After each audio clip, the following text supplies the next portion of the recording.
Jamie is recording, great. So this meeting, this Dogwood Essentials, you know, at Dogwood, I know folks have been really missing everybody, really missing opportunities to meet our teams and our supporters and volunteers and get together and just talk. So this session, yeah, was a chance to do that. And so we are gonna have a fairly casual, yeah, just a fairly, almost like coffee time. Imagine, you know, if you were out doing an event or something and there's those moments in between where you have all those like juicy conversations about yourselves and each other and the work that you're doing. This is an opportunity to catch up on those. So it's been a while since we've all met together. So yeah, I'm really looking forward to yeah, to facilitating some time together. I'm just letting a couple more people. There's a few more people coming in. I'm getting the little notification and getting distracted. Welcome, Seth. So the Run a Show today, we're going to do some quick introductions in the chat, and then I'll be passing it off to Dogwood staff who are going to tell us a little bit about themselves, and then we'll go into breakouts. My secret wish is for us to have a couple breakouts so we get to talk to a couple different staff. So hopefully we've got the time to do several rounds, and then we'll come back together and just yeah, have a little debrief and say goodbye. Welcome. Seth, you're welcome to go ahead and put yourself on video. And Peggy and our new person, G. Shah, you're also welcome to come on video as well. All right, so let's just do a quick round. If you can all find the chat. Hey, it's Glenn. That's who it is. Welcome. If you're all if you could all find the chat, I'd love to just see if you can put your name and which territory you're on. So I'll go ahead here.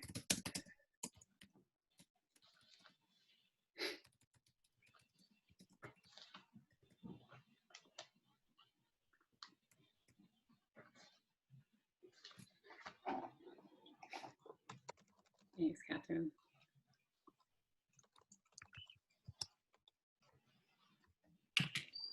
Thanks, Seth.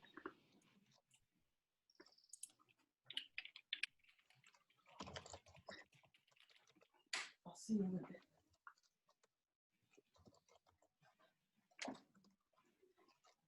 Great, Miss Vancouver. If you could just put your name and where you're calling from, that would be great.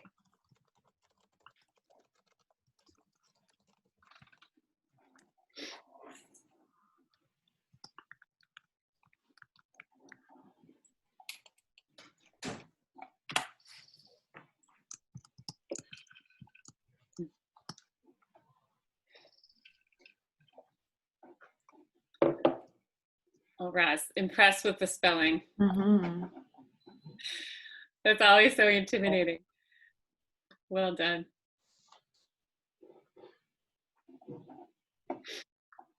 Great. Wow. Nice. My computer won't even make those letters. Yeah, it's interesting. Making better keyboards that are more inclusive of Indigenous languages might be an interesting exercise, eh?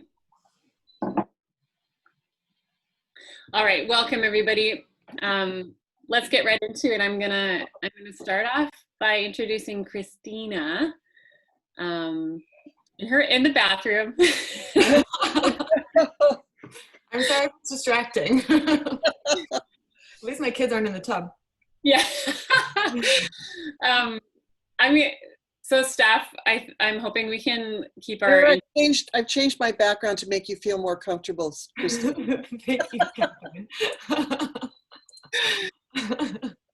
I'm hoping we can keep our intros to 3 minutes. So I'll pass it to Christina, and then Christina, you can pass it on to the next person.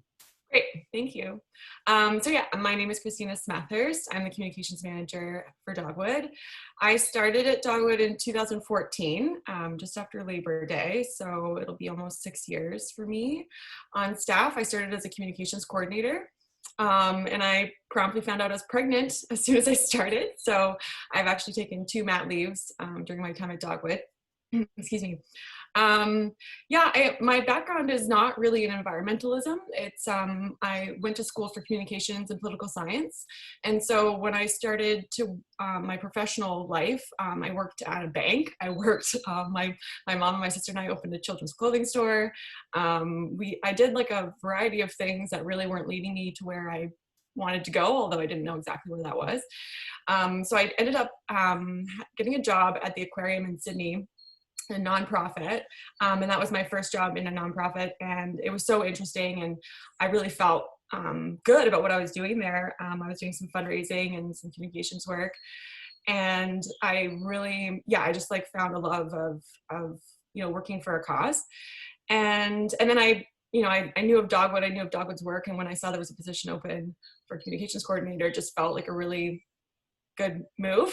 So I applied, and by some magic I was hired. So yeah, so I don't have like a lot of my colleagues, I don't have a lot of friend groups who are in environmentalism or even in social justice or anything. So a lot of my I get a lot out of Dogwood that I wouldn't get anywhere else, which I'm really grateful for. I'm a mother of 2, so they're not here right now. That's why it's so quiet. My eldest son is 5. His name's Griffin, and my son Voss is 2.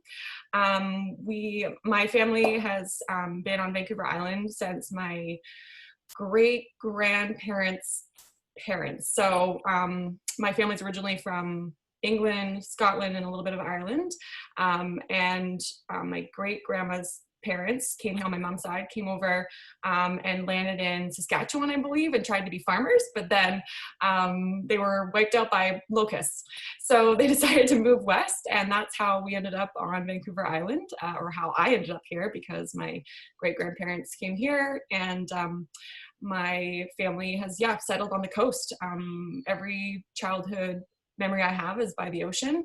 I care deeply about the ocean, and something that I really enjoyed working on and still do is the Tankers campaign for Dogwood, just because so much of my life is around the ocean and about the ocean. My family, like my immediate family now, we all have boats, and we spend most of our time boating on the weekends and going for trips in the summer. And it's something that I really hope my kids find a passion for, and learn to appreciate the ocean, and hopefully grow up and do things to take care of it. So that pretty much sums it up. I will pass it on to Jamie. That was really beautiful, Christina. I actually learned stuff about you that I didn't know before, so that's really neat. So I'm Jamie. I think I'm the newest addition to Dogwood. I just started in March, right before COVID kicked off. I think I had one in-person interview, and then the rest of my Dogwood exposure was online and training. But I actually got to go to the office yesterday, and I saw a few Dogwooders, which was really, really great, really fulfilling. So I am kind of new to Victoria, well, to BC. I moved here 3 years ago. And before that, I lived in Alberta. I was born in southern Alberta on Territory 7, I think, Territory 6 or 7. So I studied in Edmonton. Civil engineering was my first educational start. And I worked in Edmonton, kind of found myself in the oil and gas industry, even though my heart was very much environmental topics. So I worked for an environmental consulting company and was working a lot on different,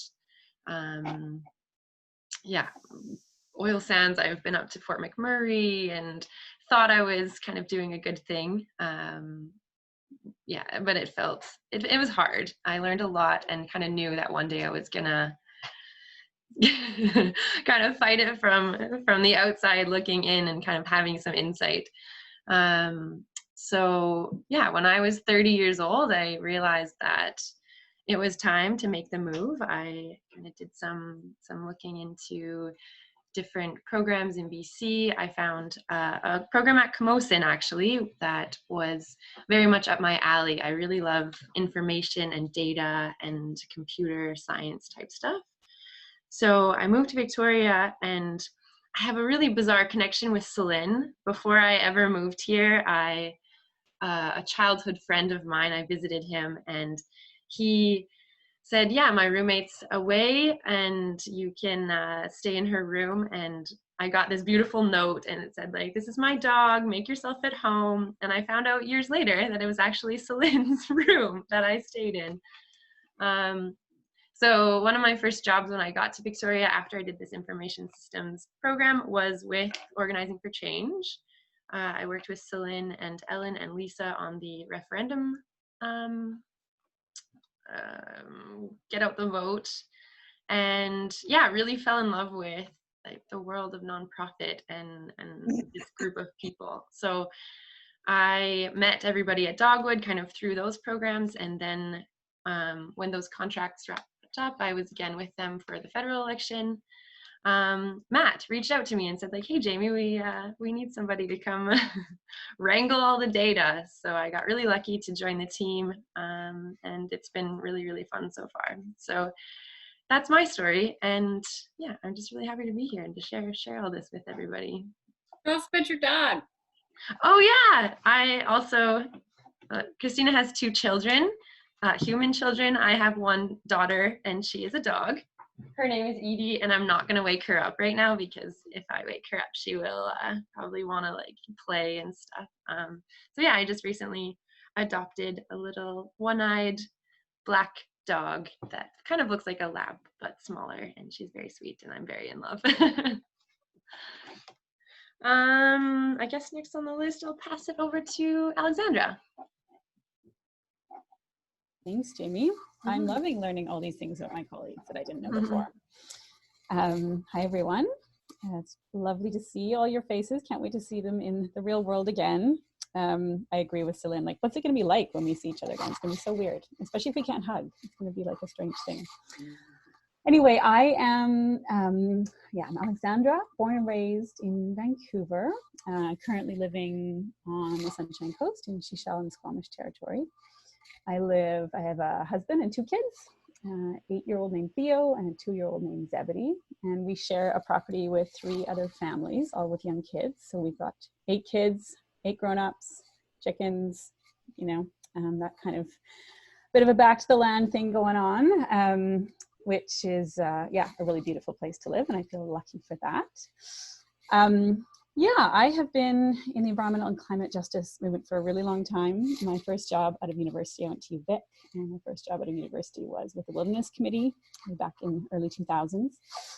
And then I took flight and moved to England, where I did a PhD in social movement studies, basically. So I looked at kind of the early days of the climate movement in the UK in the early 2000s. And yeah, really looking at motivations for joining grassroots climate action and what those movements were doing to kind of recruit and retain and keep people involved over time in kind of like the high end of volunteer spectrum and sort of more risky direct action type stuff. So that's what I was doing at the same time. I had the real privilege of studying and doing at the same time, which is certainly one of the highlights of my past, like a really powerful moment. You know, this is 2004, climate action is kind of exploding onto the scene around the world, and in particular in the UK. I was involved in campaigns against airport expansion, coal-fired power station expansion, that kind of thing. I met my husband doing all that.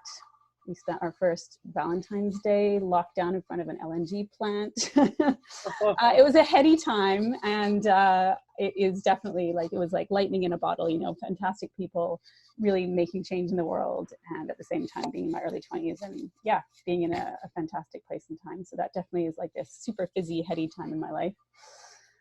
alongside doing this PhD. So that was kind of my early days. And then I moved on to a number of, working in a number of nonprofits in the UK, doing campaigns around public transportation and clean energy and that kind of thing over there.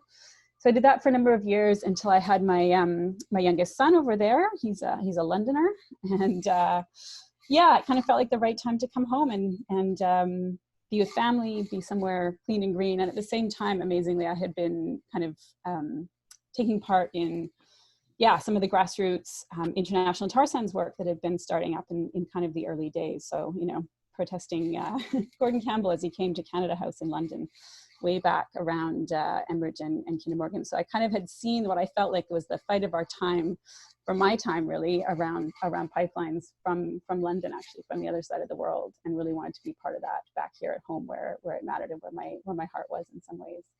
So yeah, moved back here and joined Georgia Strait Alliance, where I worked on Kinder Morgan. So in 2013, I joined GSA and led the work on Kinder Morgan for a number of years. And then I had my second son, had a mat leave, and coming off mat leave, found myself here at Dogwood, carrying on with Trans Mountain. The Trans Mountain fight continues. And yeah, I mean, that is, for me, like, yeah, obviously climate justice and climate change, and this pipeline honestly is like kind of core to who I am. We've all been doing it for like almost 10 years now, and it's a big part of what gets me out of bed and what keeps me up at night, to be honest, in terms of where we're at right now in this fight. So definitely like curious to hear everyone's thoughts on where we are in this fight right now and where everyone's energy is for this particular fight. And yeah, I want to hear more about folks and where they think we should be on that right now. So what else? I think that's probably it. In terms of my role at Dogwood, campaigns manager, I lead our climate team. And yeah, so that involves obviously Trans Mountain and local power. And yeah, a lot of behind the scenes work with allies externally, and a lot of kind of making sure all the parts flow through the systems here at Dogwood on our climate projects and campaigns. I think that's it for now, and I'm going to hand it over to Matt. Thanks, Alexandra. Yeah, so I'm Matt. I'm the operations director here at Dogwood, and I have been at Dogwood for a long time now, coming on to 14 years. Started in '06 with the organization, and yeah, the organization was pretty small at the time that I joined. So, you know, I've kind of done most jobs, from, you know, putting in donations to setting up websites to writing press releases to writing blogs to writing grants to putting out the garbage to whatever. You know, I've kind of, what's been exciting being around the organization, just like operationally at least, has been that as we've grown, I've kind of like, you know, you hire somebody new and then you hop into a newly redefined role. So even though I've been here for, you know, that length of time, my job is never the same every single year. It's quite different, and that kind of what's kept me going from that standpoint.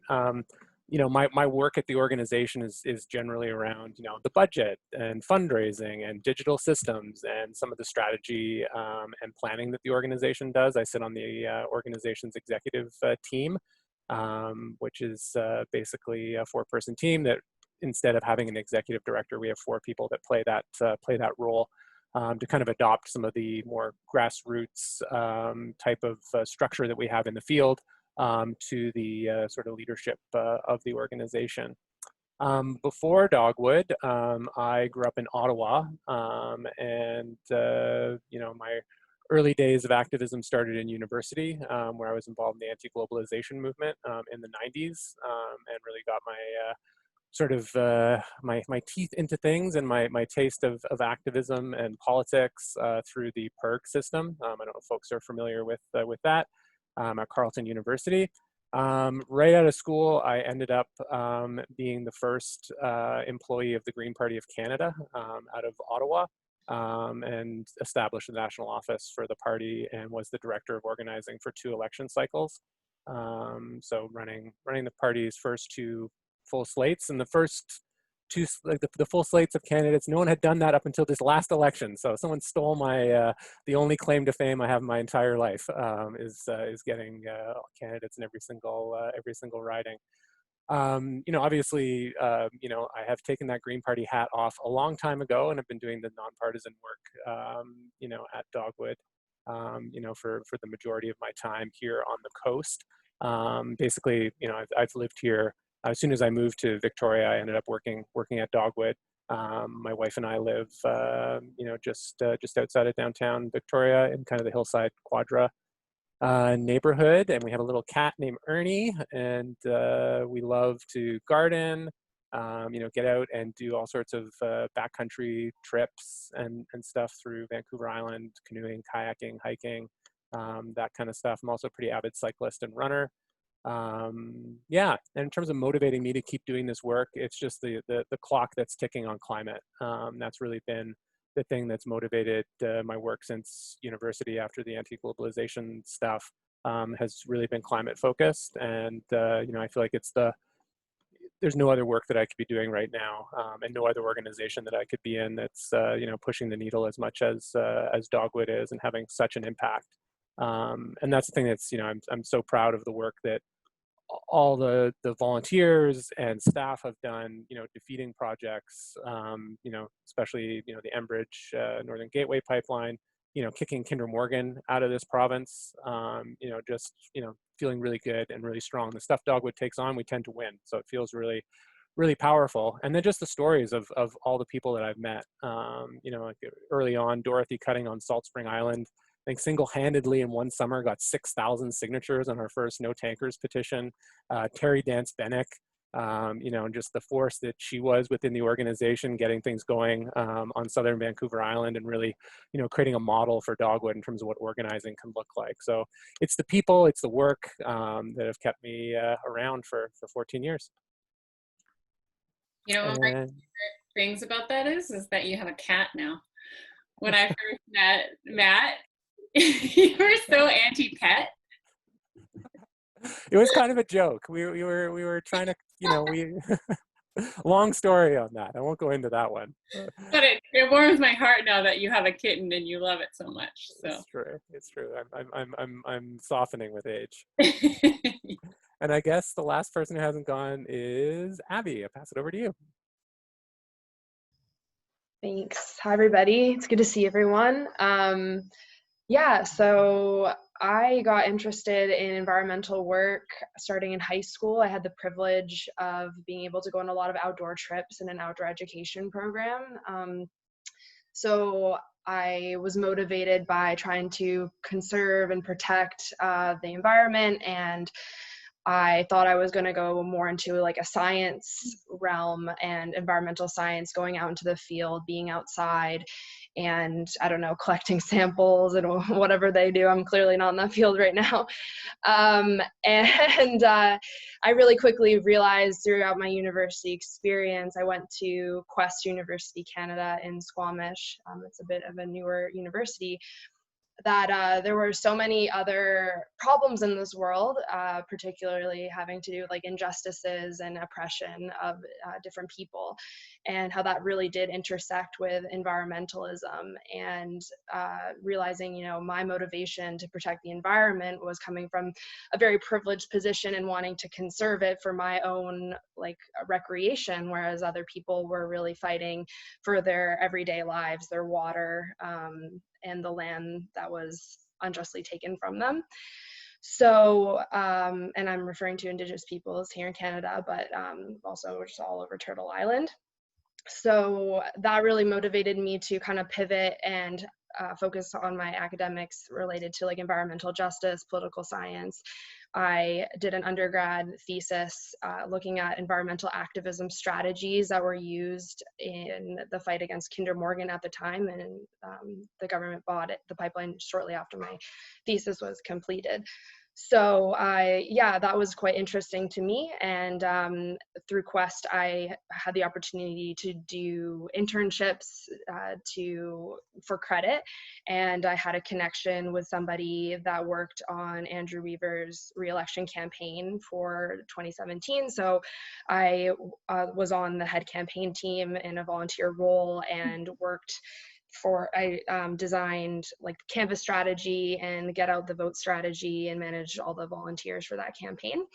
And then I graduated and had, with that experience, was motivated to do another campaign. I was recruited to play a volunteer management role and Canvas strategy role for Together Victoria, their campaign, the municipal campaign in 2018.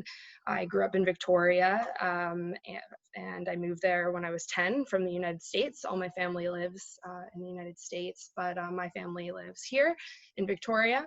So that was an amazing campaign. We got all 3 councillors elected, and now Laurel Collins has a position as an MP. I was not a part of that campaign, but it's just really cool to see people that I help support really making it and playing key roles in our country. And yeah, so that after I graduated a couple months, I did that campaign, and then I went traveling. I went to New Zealand, Australia, and I went back to visit family that I've never met before in Sicily. That's where some of my ancestry is on my dad's side. And I also have ancestry, English ancestry, Irish, bit of Mexican as well. And so that was a really amazing experience to connect with like some relatives and where I was from in Europe. And then I came, actually before I even arrived back into Canada, I was friends with Ariel, I am friends with Ariel, who used to work at Dogwood, and she asked me if I'd be interested in applying for the position as an organizer for Dogwood. So that's how I got here. And I'm just really thrilled to be able to, you know, fight for the environment, but also have this intersection with people and being able to interact with people, well, now over the computer, but usually day to day, having that connection and really like strategizing and yeah, being able to fight for the environment and democracy. And so yeah, I'm really thankful to be with all these amazing people that I work beside and all the volunteers. So yeah, that's me. Thanks, Abby. All right, I hope that you all have some questions for these wonderful folks. What we're gonna do is go into some breakouts. You will you're in groups of 3 or 4. Yeah, and you'll have some time to chat with one of the staff members. So yeah, think of some questions that you might have for them, and I'm sure they've got questions for you.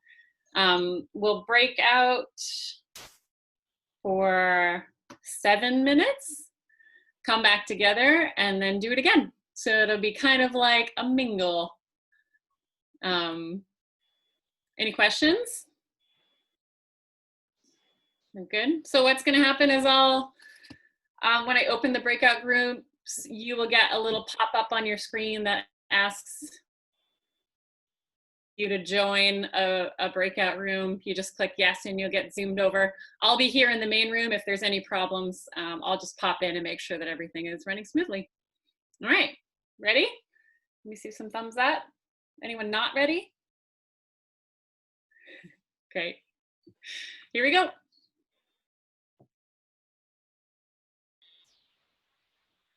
Hello.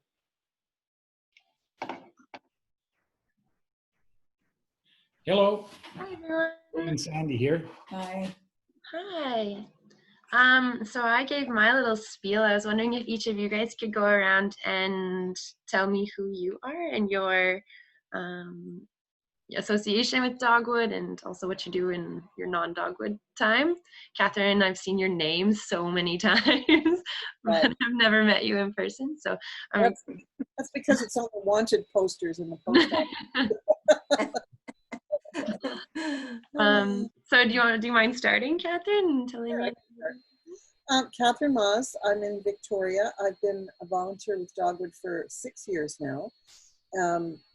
I am a regional, I guess, community organizer, I guess is what you call me, for the riding that I live in, which is Victoria Beacon Hill, but I sort of bleed over into other ridings that don't have community organizers, you know, all the time. And I do a lot of the communication for the South Island. I'm very I spent 20 years of my career at in a high tech. I'm not educated in high tech, but I was in a high tech firm, so I got comfortable with databases and stuff like that. So I do a lot of the email blasts and tracking and stuff in Nation Builder and that kind of stuff. Yeah. What do I do when I'm not dogwooding? Well, I knit. I knit a lot. I'm a little obsessive. I'm kind of it's my And can I steal somebody over to another group? I'm sorry to butt in. Sure. Sure. Yeah. Whoever. Sandy, I might swing you over to Matt's group just because somebody is dropping off, and so he only has one person. So Oh. I'll pop you over there in a minute. Which Sandy? We have two Sandys. Oh, Dude. Sandy Rubin. Okay, Sandy. Okay. Rubin. Bye, group. Bye. yeah, and I have 4 grandsons. 2 of them live here in Victoria. They're in their 20s and kind of getting launched, and 2 younger ones who are living in Alberta right now, but I'm delighted that they're moving to BC. It'll make it so much easier to see them. Looking forward to when I can hug them again. And I'm partially spending some of my time homeschooling them, or have been doing that. We're still meeting, but we're not doing schoolwork anymore. We're doing fun things together with Zoom. So yeah, thank God for the internet. That's all I can say. Yeah. What are they doing over in Alberta?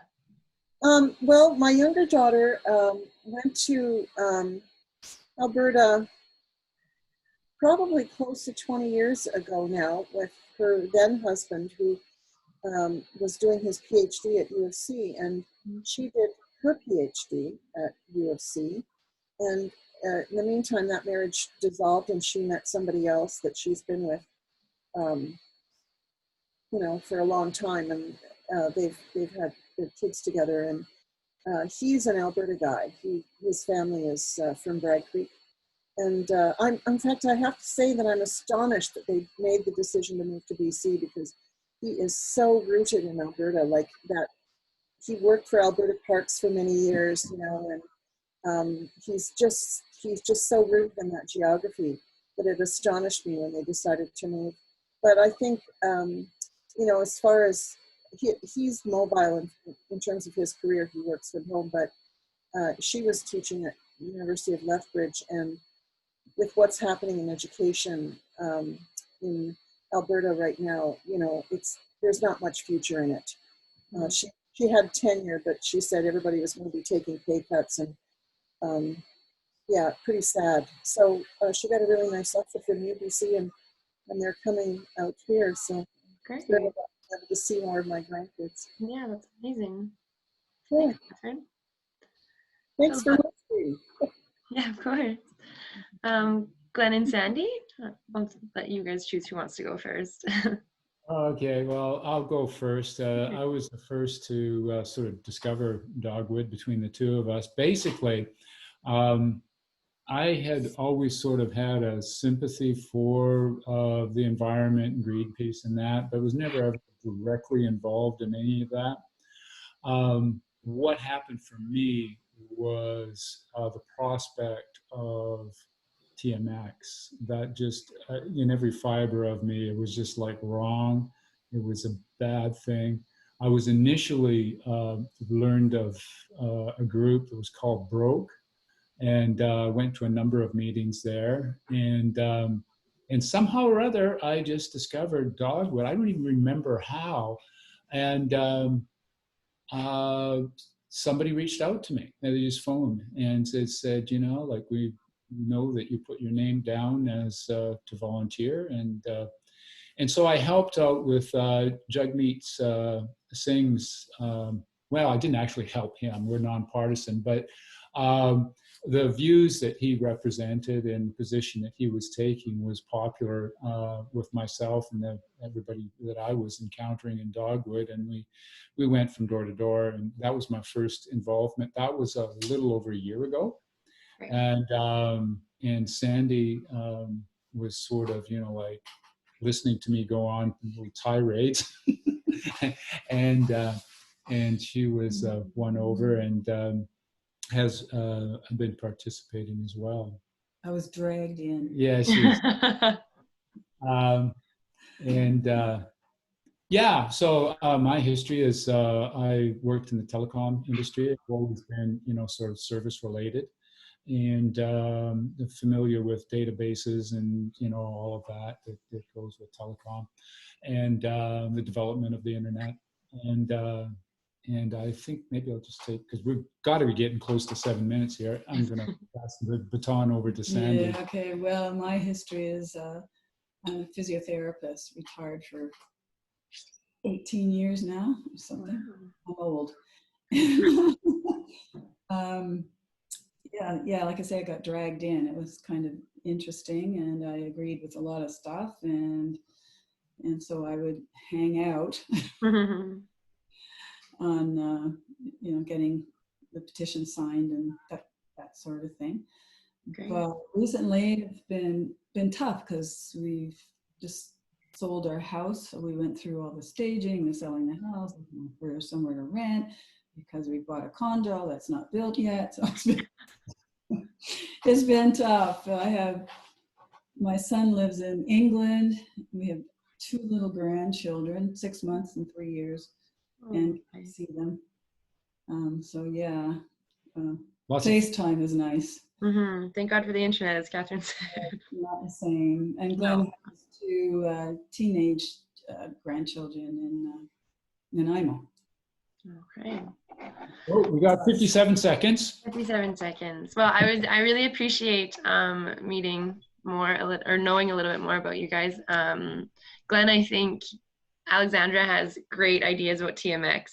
And so maybe I'll put in a nudge that you should chat with her in the next breakout room, because I think, we're still fighting that good fight. And we're, it's just definitely something we're not going to give up on, and an important one that, everybody at Dogwood shares that same sentiment. So thank you for all 3 of you guys for coming along on this crazy Dogwood ride with us.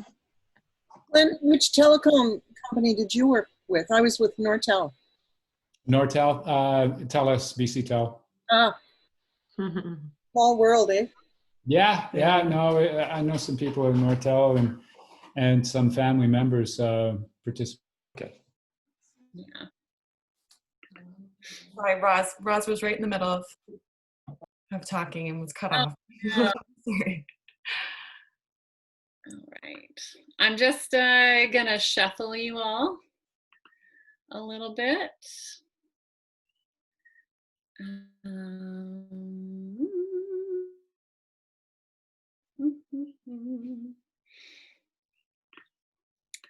5 rooms.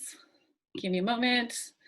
This is the I'm moving breakout group stance, making sure that we only have 1 staff person in each group.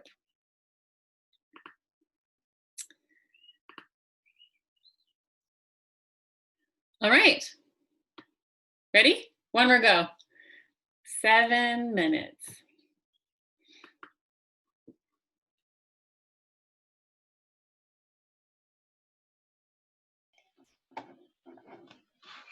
Hi.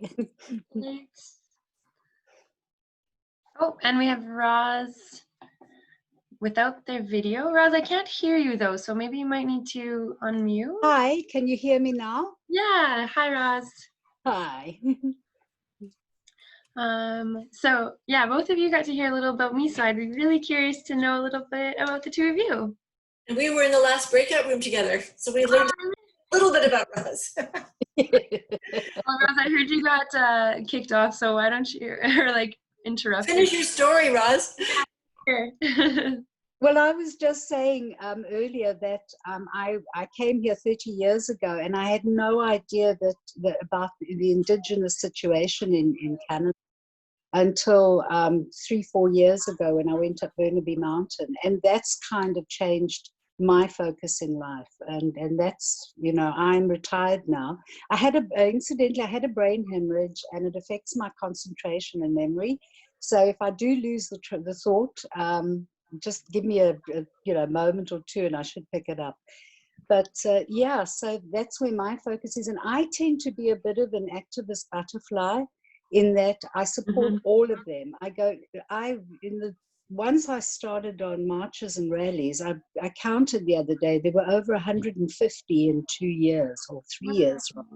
It was almost like one every week I was going to, and I'm a bit of a, I don't tend to just stay with one group. I just go to all the actions and I sign all the petitions and write all the letters. So that's me.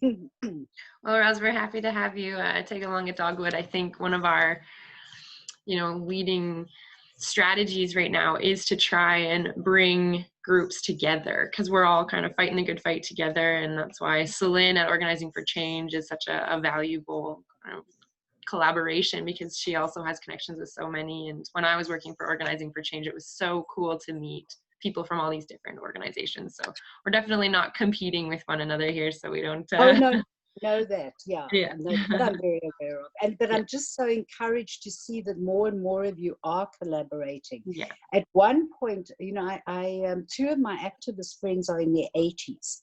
Oh wow. And yeah, and they, particularly the one, was getting quite agitated because she would miss out on things because there were so many things coming from different, directions, different emails and this sort of thing. So we quite chuffed when people do kind of get it together. Yeah. Absolutely. Kate, can you tell us a little bit about yourself? Well, I think I've been part of Dogwood off and on for about 4 or 5 years now. And what attracted to me at first, because I've been part of, the environmental movement for a while, was the nonpartisan nature. That was especially important when we got to things like the vote for proportional representation, so that you weren't looking at one agenda, you were looking at all possibilities instead. I backed away from Dogwood last fall because I wanted to be quite partisan working on the election. So I did some work for my local Green candidate here in East Van. But then, feeling like it's time to come back to Dogwood. So I have been back for a few weeks now and getting to know people like Abby and people that are in my little meeting group. I've known Cheryl Cameron for a while, and there's quite a few other people in our local group. Like Roz, I kind of try to support a number of different groups. I understand the pull of people looking after animals, looking after air, looking after Indian and First Nations concerns, looking after reconciliation and so on. So it's if you can throw your net wide, it's that feels quite comfortable for me as well. Was really excited about Greta Thunberg and her the fire she managed to light around the world. And when we had the huge march in Vancouver, where we started at City Hall and just filled the streets, there were so many young people there, and the sustainability teams came on board. And I thought the potential for that is just so amazing, because these are people growing up with a different set of values than my generation did. They're growing up about recycling. Of course you recycle. Who wouldn't recycle? Who would manage the planet? So it's not like it's like an assumption, like you were doing all this creepy stuff before, and how could you have done that? So I think we have a lot of accountability for our actions in the past. So I've been involved in a letter writing campaign for about 5 years, just a group of retired, we're all retired, there's 7 of us, and we write letters. We maintain interest in certain files. We write to municipal, provincial, and federal governments, sometimes to companies, but looking at issues on environment, climate change, housing, transit, economic inequality has been a big one. Health gets in there sometimes as well. They overlap a bit, some of these areas, but it's kept us together and organized in terms of, like, somebody will want to write a letter on a particular issue, so they'll do the research on that issue, bring it to the group. We meet once a month. Lately, we've been meeting twice a week, or every 2 weeks rather, during COVID. So anyway, they'll do the research, share the research, and then they'll write a letter, and then we can piggyback, write a version of our letter inspired by there. So that's kind of what I've been up to. Okay, that's what, like, both of you are such an inspiration to me. I'm really glad somebody put this. I think it was Cheryl that put this on, and I think it's so cool to get to know the volunteers that are, you know, participating in Dogwood, but also doing your own thing. So that's really, really interesting stuff. So thank you so much for sharing that. I wish my my mom would have a group that she would do that. That's right. So maybe I'll share the idea. I'm quite inspired. Well, Dogwood's having letter writing workshops. Yeah, true. So if she wants to write letters, your mom, it's a good thing. Well, my family's in Alberta, so it's a very, like, it's sensitive when the two of us have to try and share our views. You have my sympathy, total sympathy. Yeah. So I find that these, like, middle people, like my mom, who they are the ones that are going to be gently brought onto our side. You know, there's some Albertans that are steadfast in what they think and will not change, but there are people in the middle in BC and in Alberta that I think, at least that's what I like to think of in finding these people. You have to find the shared values with those people you agree with. Have you read, either of you, I'm Right and You're an Idiot? What is it called?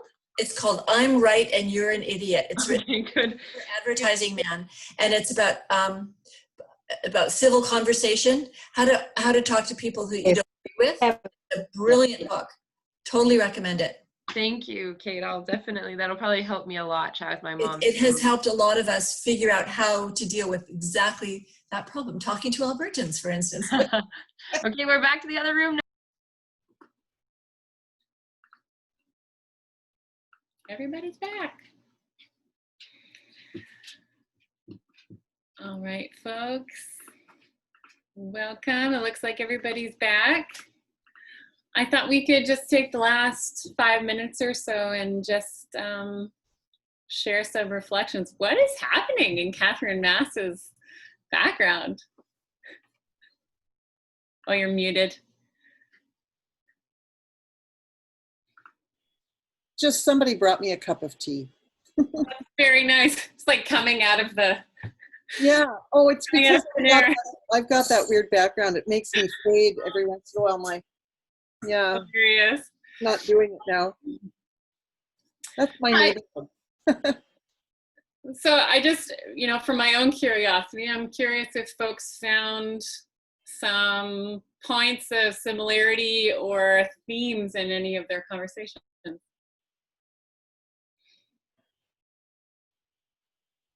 Well, I would say we definitely were discovering them. It would have been, it was a bit short. No, sorry. To get into them, but it's okay. I mean, I realize we've just got a certain amount of time, but we were just talking about hopelessness and the antidotes to hopelessness when we came back from the last breakout, and I think probably many of us would have had much to say about that.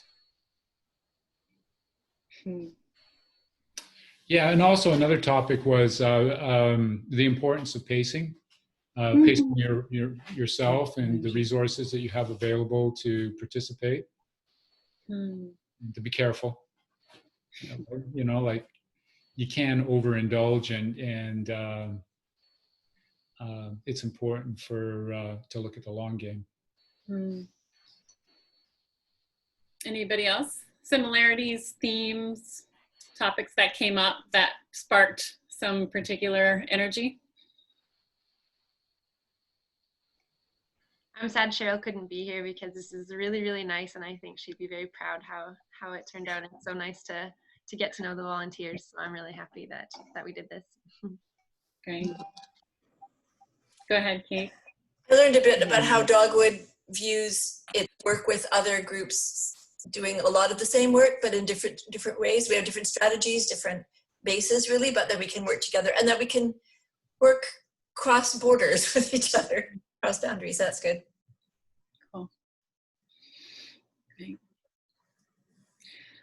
I'm curious if anyone talked about dreams. I know I was so short, but I just want to put it to the group. what are some of your dreams for British Columbia? Knowing this group of people, what do you think we can accomplish together? What do you hope for this group, for Dogwood, and for BC? Just a very tiny question, you know. Super small, yeah. I would say two of my main things are to stop old growth forest logging, the big one, and to stop oil and gas. You know, this pursuit of the gas and a pipeline to Kitimat, and I mean, to be against the TMX pipeline and in favor of all this and fracking. What are we doing fracking? So those are two huge ones for me. I mean, personal power, I really think this is a great campaign, and I'm totally behind that.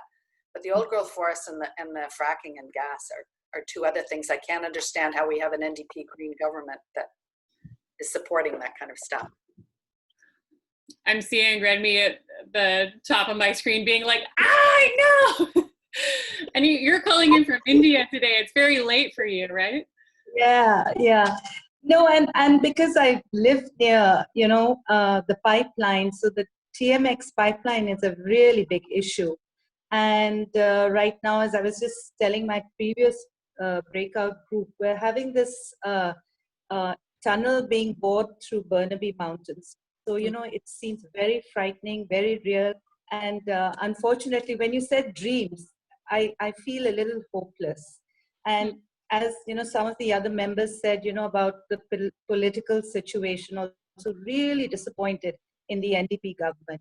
And I'd really like to see more Greens. So we really have an actual minority government, you know, just not the, I don't know, maybe that might just help, you know, change the tone. I don't know. Yeah. I'm going to cheat here a little bit. So I just finished strategic planning with Dogwood last week. And one thing that I think shown really clear, there was a helicopter going by my window. Sorry, it's very loud.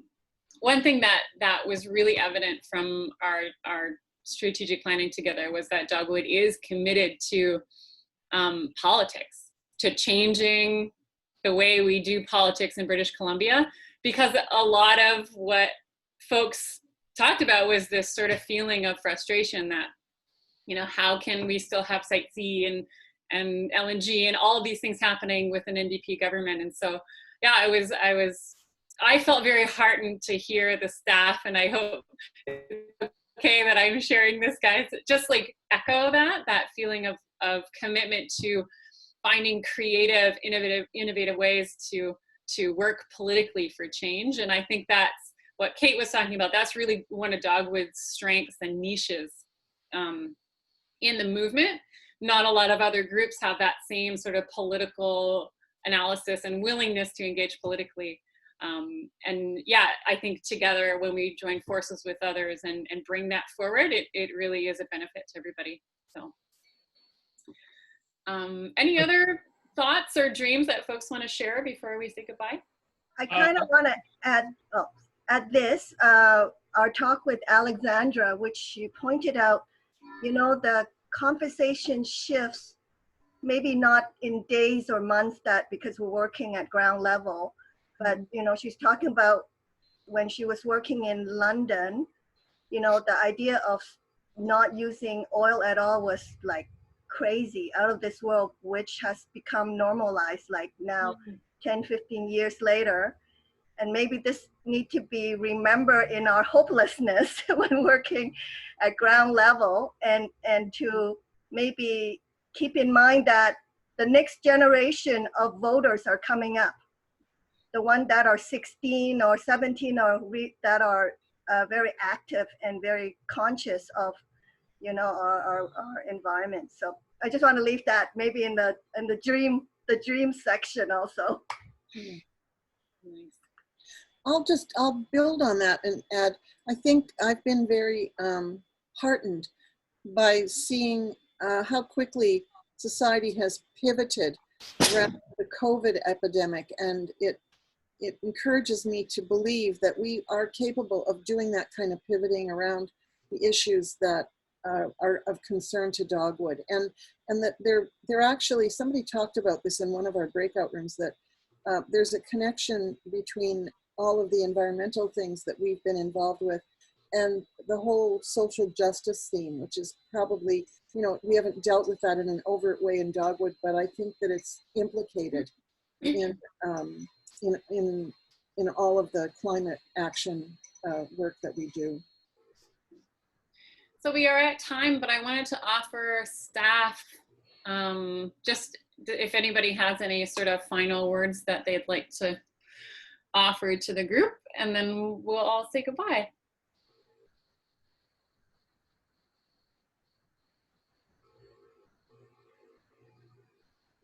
I don't know, maybe just echoing what Catherine is saying is that, you know, with the crisis we've been going through, there's huge opportunity for us to point things in a new direction that will put us on a just and sustainable path. And I think people, you know, when things are drastically changing, people are more open to more change. So I think this is our time, this is our moment to really push where we can to help get us on that right track, because time is running out on climate, you know, on Indigenous, you know, reconciliation.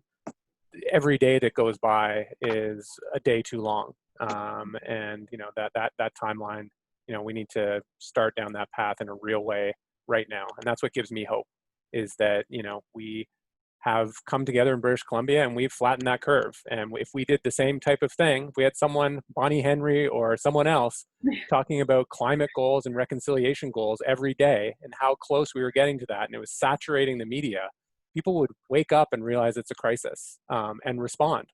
And that's what we have to kind of put this moment and what's happened in a bottle somehow and try to channel that into these other issues, which, as far as I see, they're scarier than COVID, and, you know, are going to have longer term impacts on generations to come. So that's what's giving me hope right now and putting a lot of fire in my belly that we can respond collectively, and that we can do this. And that, you know, we can see that if we really wanted to do it, money is not an object, right? That we can quantitative ease ourselves out of anything, it seems like. So yeah, anyways, I have some hope as we head forward, and hopefully everyone on this call and that's involved in Dogwood is gonna, you know, help us get there. Okay. I know I'm speaking for Dogwood when I say that everyone appreciates you all so much, and none of the work that we do would happen without you.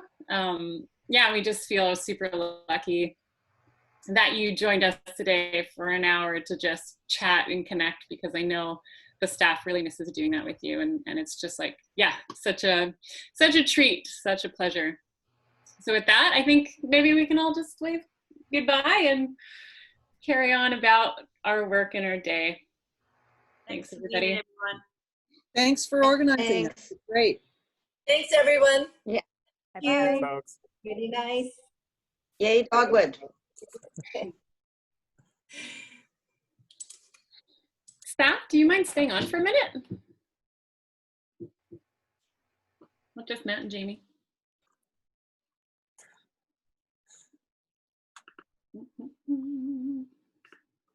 Hey, can I just get 2 seconds for reflections and feedback? Yeah, I'm just going to stop the recording. Yeah, thanks.